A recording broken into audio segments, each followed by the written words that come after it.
Hey guys, good morning. This is DMC Trend and welcome po sa ating morning grind update episode regarding po sa lead gen. So last time nung nag-upload tayo ng video natin, ito pa medyo hindi pa natin napupulido yung lead gen tools natin. Actually ito medyo wala pa siyang masyadong mga visuals. Pinapatakbo pa natin yung experiment sa script. Ngayon hindi na. Okay, ito na, gumawa na tayo. Log out muna tayo guys. Okay. Sa mga gusto mag-avail na ito, PM nyo lang po ako sa FB. Pwede nyo po ko kontakin. Pasok lang tayo guys.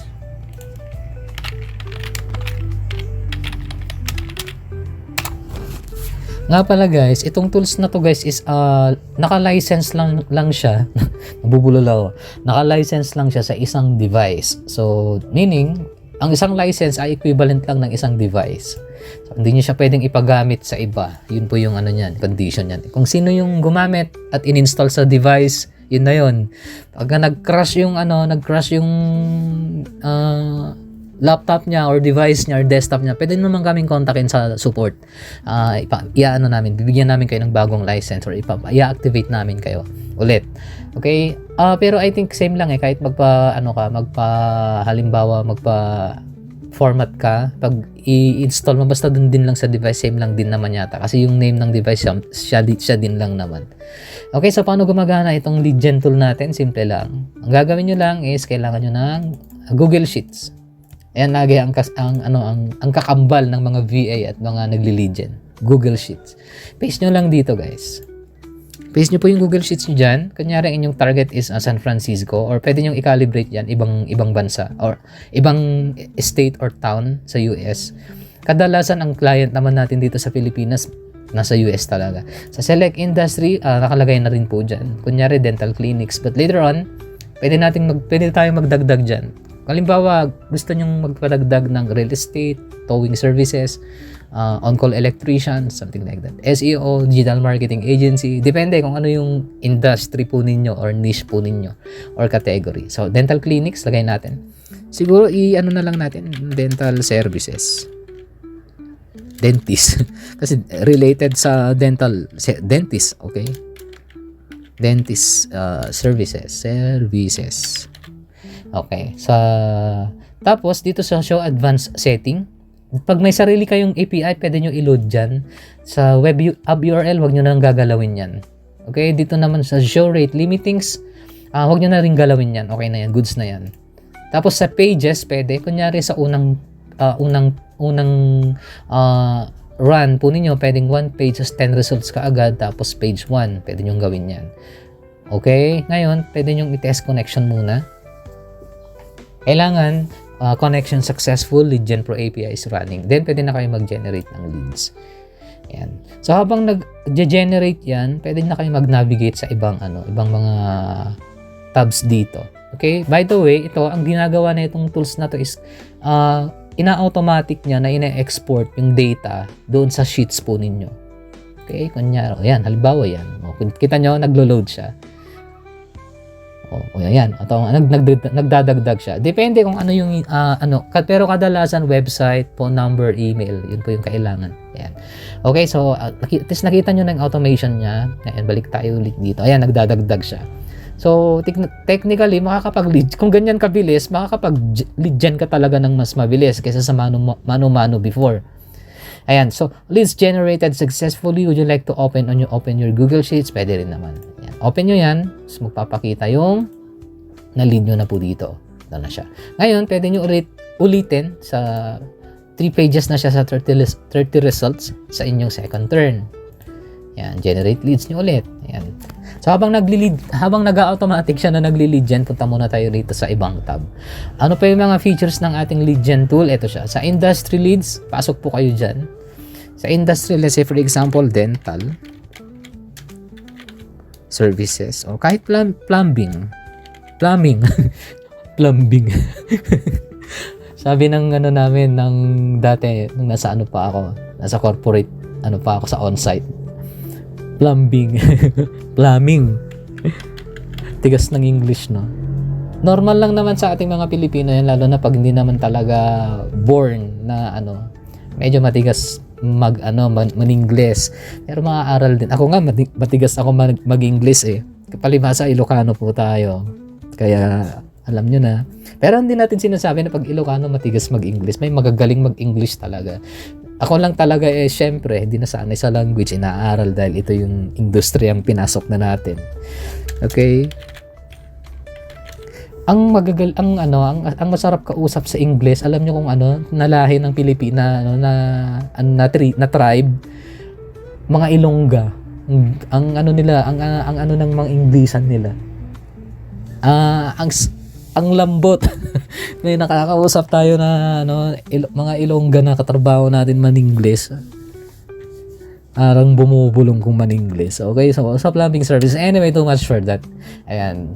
This is an online version actually. Ito na try natin na i-populate ito later on base sa needs ng client later on. So technically baka mag-hire ka agad, no? Baka kailanganin din natin ng mga VA later on for data entry position.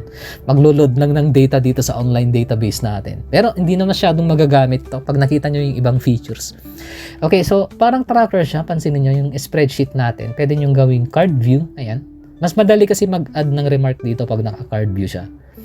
Kunyari, sa remark, pwede kayo magdagdag. Tapos pwede nyong i-save. Okay?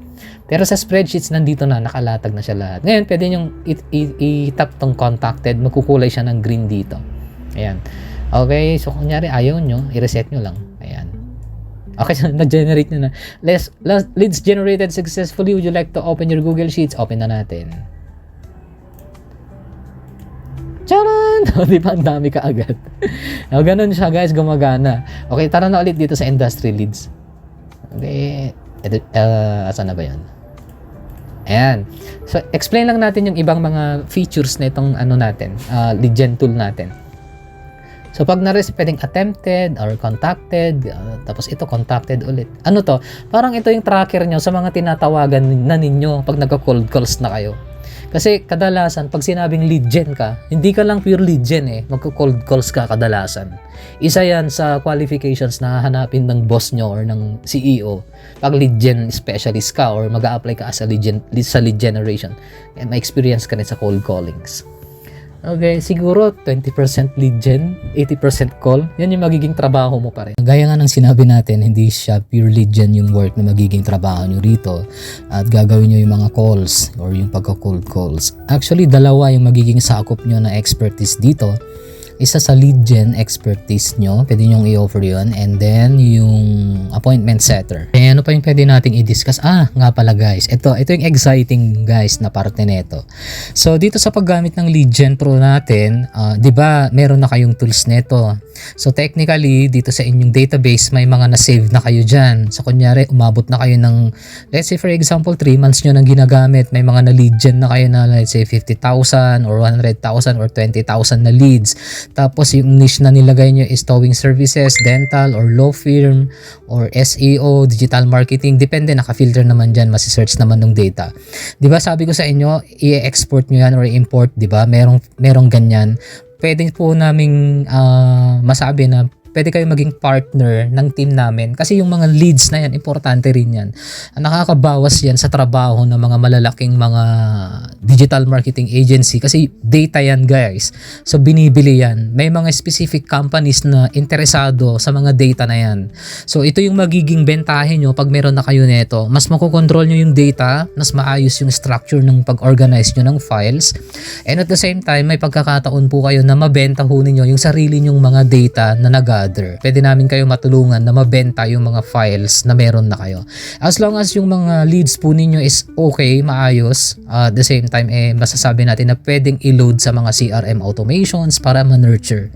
Yun po yung magiging setup po nito. So, maganda po talaga siya guys na simulan, kahit wala pa kayong work ngayon, wala pa kayong mga VA na nahanap, just to test. Anyway, para sa mga katropa naman natin na sinabi naman natin 200 pesos lang yung per month yan.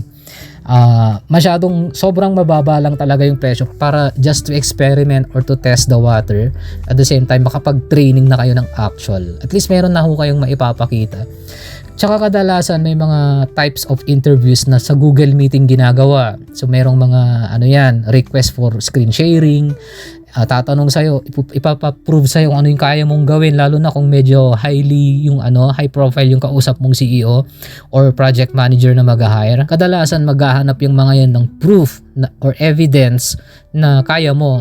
At minsan kapag nagbanggit ka ng mga skills sa portfolio mo or sa CV mo, hahanapan ka ng proof kung kaya mo talagang i-deliver, which is gaya nga ng sinabi ko, nangyayari yung screen sharing. So pwede nyo nang ipakita yan. So masasabi nila, suitable tong candidate na to para i-hire natin kasi meron na siyang tools, at the same time may alam siya pagdating sa mga scrapping tools, sa pagli-lead gen, and even sa process ng pagko-cold calls at pag-appointment setter. Ayan guys, so yun yung parang bentahin nyo kapag gagamit nyo na ho itong Lead Gen Pro natin. Isa yun guys, dun sa pag-gather nyo ng data, just in case wala pa ho kayong trabaho, wala pang nahahanap, pwede ho kayo mag-freelance muna, maghanap kayo ng data na ilo-load nyo dito, and then kontakin nyo po kami. Hindi namin sinasabi 100% na mabibili namin yan, matutulungan namin kayo to process, makukuha natin yung data, maloload natin yan, pwedeng ibenta yan sa mga client na naghahanap talaga ng actual leads na ilo-load na lang sa kanilang mga CRM. Bibihira yung mga full na 100% na nagli-lead gen lang, walang call, puro lead lang. Sila lang yung nag-feed ng data doon sa mga nagko-closer, or yung mga closer, yung mga nagko-close ng deal, or yung kumakausap na sa client. Ayan, ngayon pwede nyo i-filter yan, pwede nyo tignan sa contacted. Ang ipapakita nyo lang is yung mga na-contacts nyo na. Sa attempted, ang ipapakita nyo yung mga in-attempt yung tawagan, tapos yung not called, yan, yung hindi nyo pa natatawagan. Yan yung function po niyan. Yan lang, dito sa dito sa features na to, hindi kayo makakapag-add, hindi kayo makakapag-edit, hindi kayo makakapag-dagdag, makakapag-view lang kayo. Kung ano lang yung, siyempre pag client namin kayo, natural, magkakaroon ng karga yan. Depende sa niche. Okay, pero dito siya, pag gusto nyong mag-customize sa database, ayan. So para siyang isang simpleng basic lang na parang CRM style. Sa add new entry, pwede kayo magdagdag. Ayan, kunyari, yan yung company na nakuha nyo, prino-prospect na ninyo.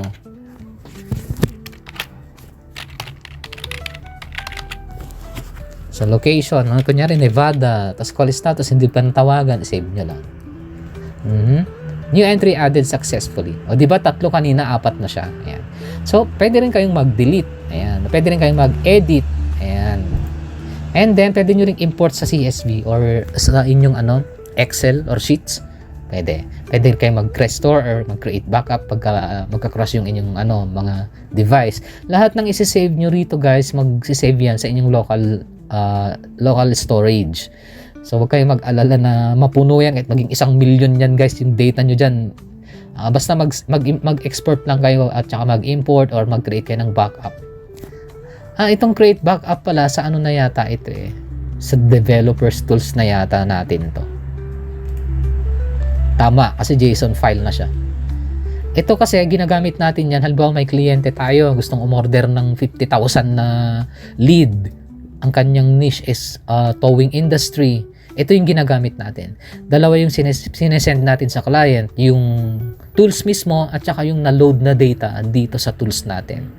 Kung meron na. Okay, so since bago pa lang itong tools natin, may mga katropa at may mga kasama naman tayo mag-feed na niyan ng data. May iba na tayong katropa na gagawa niyan. So hindi nyo na magagamit yan yung create backup or restore backup.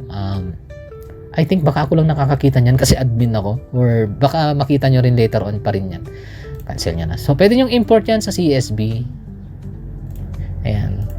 Okay, import nyo, or pag gusto nyo may i-load kayo rito, pwede. Nagaling sa Sheets, pwede rin. Pag gusto nyo namang mag-export, pwede. Ayan na siya. Ang CRM data na kailangan na ma-load doon sa, pwede naman export natin. So, CRM data, lagyan natin sa desktop. So, sa download na lang. Para makita nyo lang yung sample, yung itsura kapag in-export nyo. Gaano siya ka-precise, gaano siya ka-linis.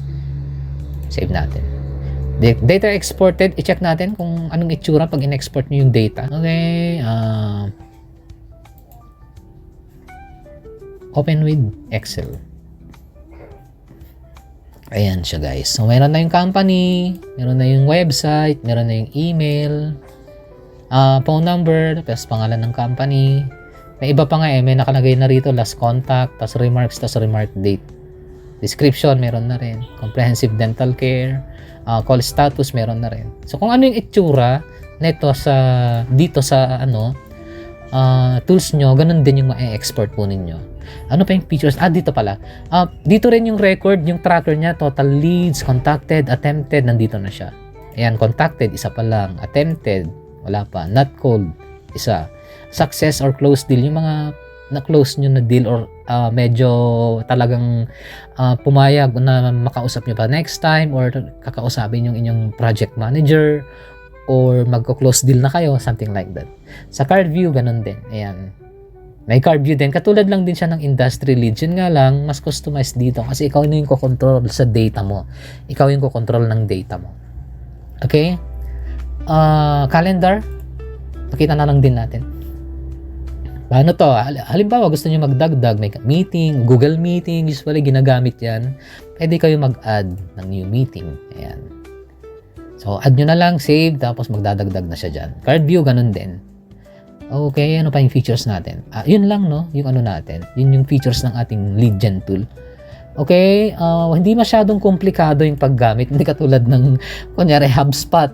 Dudugo ilong mo doon. Lalo na pag baguhan ka, pag wala ka pang training, hindi mo alam kung anong kakalikutin mo doon. Pwede bang integrate ito sa CRM? Yes, kasi dito sa database natin, pag in-export mo yung CSV, yun naman ang kailangan pagka nag-feed ka. Ngayon, pag nag-automate ka, let's say for example, magna-nurture ka na ng mga leads sa mga CRM like HubSpot, Monday.com, or Make.com. Usually, ang trigger niyan is sa Google Sheets.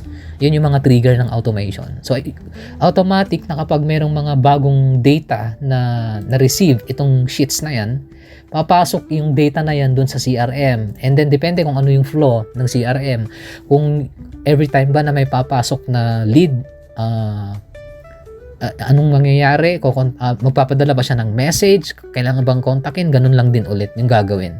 So, from there, or from here, dito tumitigil na yung trabaho ng lead gen natin. Sa integration sa CRM, totally wala. Mano-mano siya sa integration sa CRM. Pero kung dun sa function, yung robust function niya, robust, no? Ano ba yung tamang term sa robust, guys? Yung medyo detailed or medyo mas broad na paggamit, hindi yun yung tamang term yung pinaka simple or pinaka term na nasasabi natin sa kagandahan ng tools na to is basic gamitin, napakadaling i-navigate. Pero yung kanyang function medyo wide ng konti.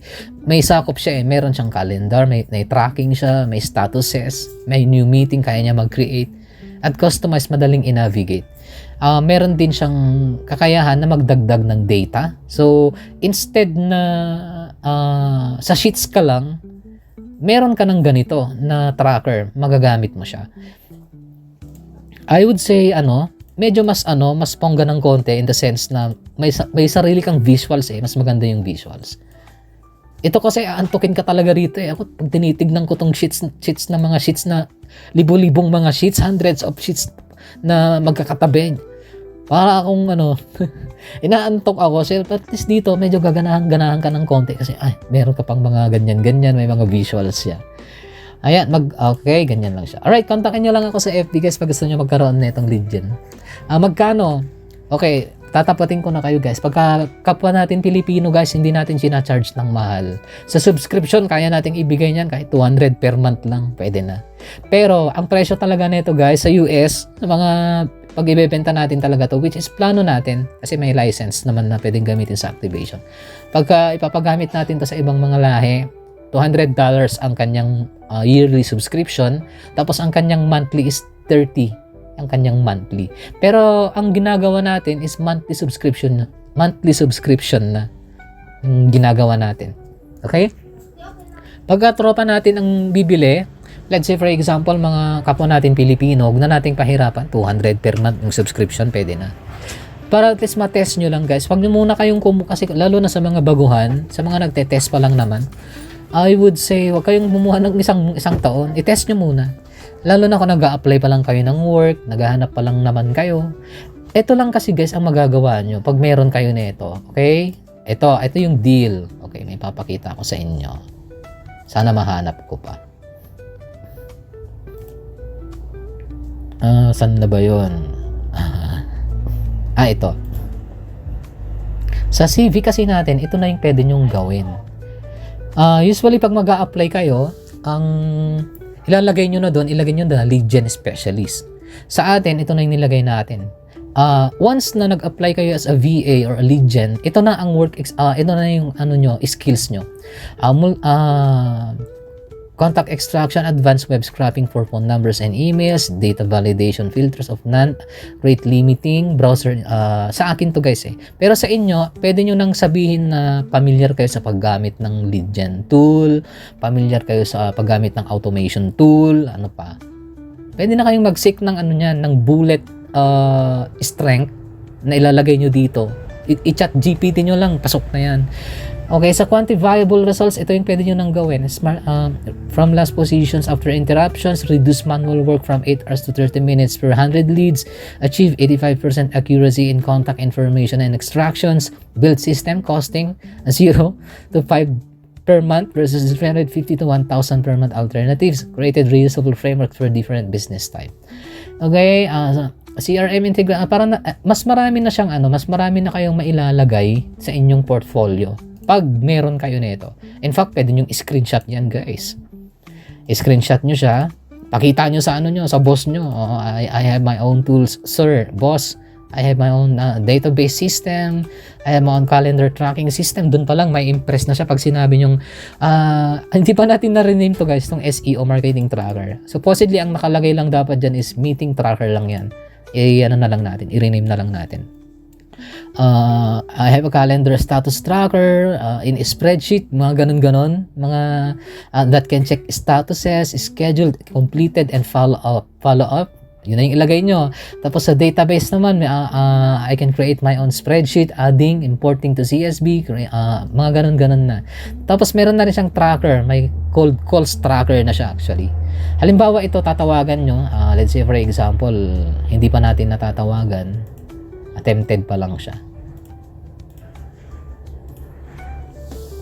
Okay. Brightsma, nakaganyan pa lang. Pwede nyo nang ilagay dito sa calls. Ayan. Lilipat siya. Actually, pwedeng i-edit yata rito Sa contacted. Attempted, not called. Ayan. Save entry. Ayan. Nag-gray siya. Wala lang dito sa niya, no? Dito sa actions niya rito. Nandito siya sa edit. Sana meron na. Sige, ilagay natin. Kaso dadami na kasi yung niyan mga dadami na yung mga kulay-kulay diyan. Gusto kasi natin minimalist lang. Kukunti lang yung mga makikita nyo, hindi siya makalat. Okay, ano pa yung pwede nating i-discuss? Dito sa calendar, tapos na rin, no? Help and support, di pa natin nalagyan yan. Tutorial and videos, lalagyan natin later on yan. Custom search, hindi na masyadong ginagamit yan. Sa custom search kasi, just in case gusto nyong gamitin, mas kasi to guys, mas precise yung ipapakita niya, walang mga ads. Kunyari, magsa-search ka ng towing services in Nevada. Para ka lang din nag-google ng normal in Nevada. Ayan siya, ganyan siya. Tsaka kukunti yung magiging result kung ano lang talaga yung mga specific na businesses dun sa specific na location na yan. Okay, ano pa yung pwede nating i-discuss? Contact number, andito naman yung contact number natin dito sa baba. Kontakin nyo lang ako pag nagkaroon ng problema yung inyong tools. Tulungan namin kayo na i-troubleshoot kapag nagka-problema. Usually wala naman kasi hindi naman ganun hindi naman ganun ka-komplikado yung functions at mga navigations ng tools natin. Alright, so yun na po. Tapos na po yung ating presentation dito sa ating lead gen tools na ginagamit. Sana po makatulong itong video na to, lalo na sa mga baguhan na nag-a-apply, na gusto mag-VA, gusto mag-lead gen. Ito po yung trabaho na ginagawa natin. Panoorin nyo na lang din pala to guys. Ito, sa YouTube natin, ito VA for Beginners, Automating Lead Gen Tagalog guide. Panoorin nyo na lang yan guys. Marami rin kayong matututunan dyan. Paano ginagawa ng mano-mano yung pagli-lead gen. Andito yung mga guide natin. Ito na yung pure na pangbaguhan talaga. Itong video kasi natin na to guys, itong update natin ngayon, hindi na naman na siguro natin masasabing pang entry level na to. Entry level sa mga gustong mag-VA, pero para sa mga may experience na or expert na sa pag-VA or pagli-legend, pwede nyo nang magamit ito guys. Pwede nyo idagdag sa inyong tools. Okay, so ano pa yung pwede natin i-discuss? Wala na, yun lang. Again, this is GMC Trends. Thank you guys for watching. Please like, share, subscribe, and comments. Good morning!